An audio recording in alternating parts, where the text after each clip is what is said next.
pessoal? Vamos lá, né? Ó, umas dicas aí para o terceiro ano. É importante que vocês saibam também, agora, a definição de resistência. Lembra que resistência é a dificuldade da corrente elétrica passar, tá, de um trecho a outro do circuito elétrico, de um ponto a outro de um fio, certo?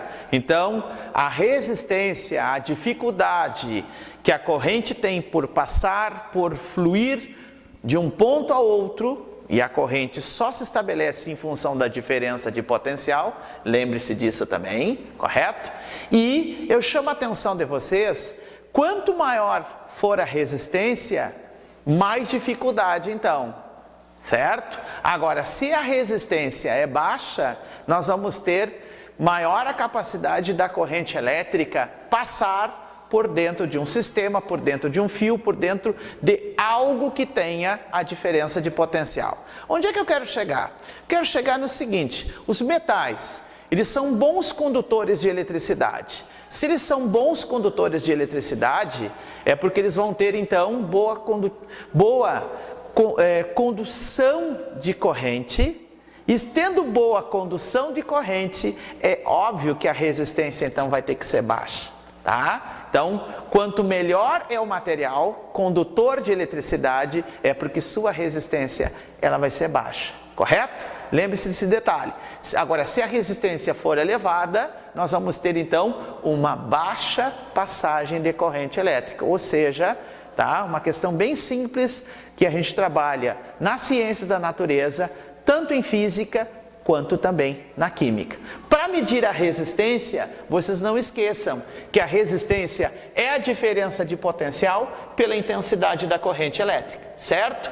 E se o resistor, se o condutor, se o material ele for ôhmico, é aquele que tem uma resistência constante. Se ele tem uma resistência constante, obrigatoriamente, tendo resistência constante, aí nós vamos ter aquele gráfico da diferença de potencial contra a intensidade da corrente elétrica, nós vamos ter uma reta inclinada, certo? Então, lembre-se desse detalhe, que é um detalhe importante. Lei de Ohm, resistência constante. Se a resistência é constante, a resistência não depende nem da diferença de potencial e não depende da intensidade da corrente, porque ela é uma constante. Tu pode mudar a diferença de potencial, tu pode mudar a intensidade da corrente elétrica, mas a resistência ela vai ser sempre mantida constante, tá? Lembrar desse detalhe, o que é resistência, o conceito de resistência, o que é conduzir eletricidade, conduzir corrente, certo? Porque é uma dica bastante interessante.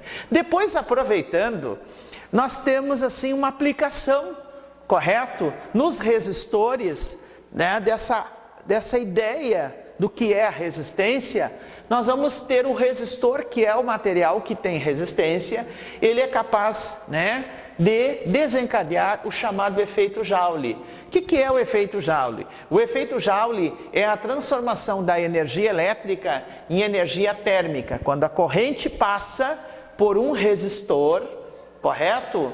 Aqui a combinação dessa corrente no resistor, no aparelho resistor, deixa eu balizar para vocês, né, os exemplos de resistores, como é o caso, ó, do chuveiro elétrico, da torradeira elétrica, da estufa, todos os aparelhos elétricos que se propuserem a transformar bastante energia elétrica em calor, nós temos aqui o chamado efeito Joule, que é uma transformação de energia a outra. Nota, vale também aqui o princípio da conservação de energia, né, gurizada? Tá? Nada se perde, nada se cria, tudo se transforma, está sempre valendo o princípio, né, de Lavoisier, o princípio de Einstein, e aqui dentro desses aparelhos, correto? Poderia colocar aqui também a chapinha, né? Tá? A chapinha também é um exemplo, tá? De aparelho resistor, aparelho de mata-mosquito, tudo está enquadrado dentro desse efeito, que é a transformação da energia elétrica em energia térmica. Posso mensurar, professor? Posso calcular, tá, esse efeito Joule? Pode, através da equação potência vezes intervalo de tempo, correto? Aqui pode aparecer também o W, correto? Se tu aprendeu com W, mas eu vou usar E. Então, energia é potência vezes intervalo de tempo. O aparelho, né, resistor, quanto maior a sua potência, mais capacidade ele tem de promover o efeito Joule. Quanto maior potência, maior vai ser o efeito Joule. Também, ó, aqui vale. Quanto mais tempo tu deixar a estufa ligada, quanto mais tempo tu ficar tomando banho com o chuveiro elétrico, mais tempo, mais gasto de energia. Aonde isso repercute? Isso vai repercutir, né, no teu bolso, na grana. Ou seja, tá? Consumiu energia elétrica, tu vai ter que pagar por essa energia elétrica, correto? E aí como é que nós vamos ter então, né, tanto essa dependência da energia da potência, que eu já vou falar dessas fórmulas aqui, e do tempo. Mais tempo, mais energia. Mais potência no aparelho elétrico do efeito Joule, maior a capacidade de comer a energia, transformar a energia elétrica, dissipar a energia elétrica em energia térmica, tá? Mas vamos falar um pouquinho da potência. A potência, ela pode ser expressa pela corrente e pela DDP, né, o famoso pio. A potência, dependendo dos valores que vão ser dados lá no exercício na questão, o RI ao quadrado, o piriri, né, RI ao quadrado, ou PRI. E se também nós podemos dispor da potência U ao quadrado sobre a resistência, o famoso pururu. Então, dependendo do que o exercício estiver te propondo, professor, que fórmula eu uso? Sempre aquele estresse, né? A gurizada sempre diz assim, prof, que fórmula eu uso da potência? Depende o que vai ser dado. Vai dar corrente e DDP, vai ser dado resistência e corrente, vai ser dado DDP e resistência. Então, tu vai ter que ver o que vai ser fornecido na hora da questão, na hora do exercício, tá? E as unidades da energia. As unidades de energia, vocês não podem esquecer que é o Joule, tá? Que é o J no sistema internacional. E no sistema técnico, a conta da luz sempre vem em quilowatt-horas. Cuidado, muita atenção aqui, ó, correto? Porque nesse tempo que ele está em horas, pode aparecer dias. O aparelho fica ligado 2 horas por dia.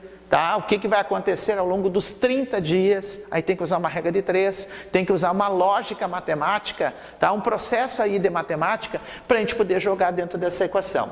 Isso aqui muito é cobrado nos concursos, vamos falar agora do Enem, nas nossas provas, e a gente tem que ter bem esse controle aqui do cálculo da energia. Isso aqui pode ser convertido em grana, mas primeiro tu tem que ter quanto de energia, né, está consumindo ao longo de um dia, ao longo dos 30 dias, e aí quanto é que vem a conta de luz para você saber quantos quilowatts-horas, que vai custar um valor X, e esse quilowatt-hora você vai multiplicar, né, pelo valor que eles estão te estabelecendo. Um exercício bem prático, cotidiano, e a gente não pode jamais deixar passar batido isso. Mais uma dica aqui interessante são os medidores de eletricidade. Os mais comuns, os amperímetros e os voltímetros. O amperímetro sempre é aquele aparelho que vai medir corrente elétrica. A sua unidade está sempre estabelecida em ampere. A ligação do amperímetro sempre tem que ser em série, sempre em série com qualquer coisa. Nesse caso, o amperímetro está ligado em série com o resistor. O amperímetro, chamado de amperímetro ideal, que ele é um medidor de corrente, ele tem sempre uma resistência interna muito pequena. Para ele ser bom amperímetro, para ele dar uma boa leitura, sempre nós temos que ter uma resistência interna baixa, correto? E a ligação cuida, ó, sempre em série, correto? Então passa a corrente por dentro do amperímetro, então ele faz essa leitura registrando o valor, certo? Já o voltímetro, ele é um aparelho que vai medir voltagem, DDP, tensão elétrica. O voltímetro ideal não pode deixar passar corrente. Ah, professor, mas como assim? Sim, a corrente elétrica está passando por aquele resistor ali, ó. Ela não vem por baixo aqui, ela não desce, ó. Tá? Se o voltímetro é ideal, se o voltímetro ele é do tipo ideal, a resistência interna do voltímetro tende para o infinito. Lembra desse símbolo aqui? tá? Do 8 deitado. Então, a resistência interna é elevadíssima do voltímetro. Por quê? Porque ele vai medir a DDP, ele vai medir o URI. Ó, U vezes R vezes I. Para esse caso, é claro, porque eu tenho o voltímetro associado em paralelo com o resistor. Então, uma corrente elétrica passa no resistor, correto? E a multiplicação dessa resistência por essa corrente vai propiciar a medida de voltagem de tensão elétrica. Então, revisando, para que serve o voltímetro? O voltímetro lê sempre DDP, correto? A unidade é o volt, é o mesmo símbolo V e V, correto? Nós temos a ligação sempre em paralelo, cuidar, os exercícios do Enem, os exercícios de prova, sempre vêm com essa característica.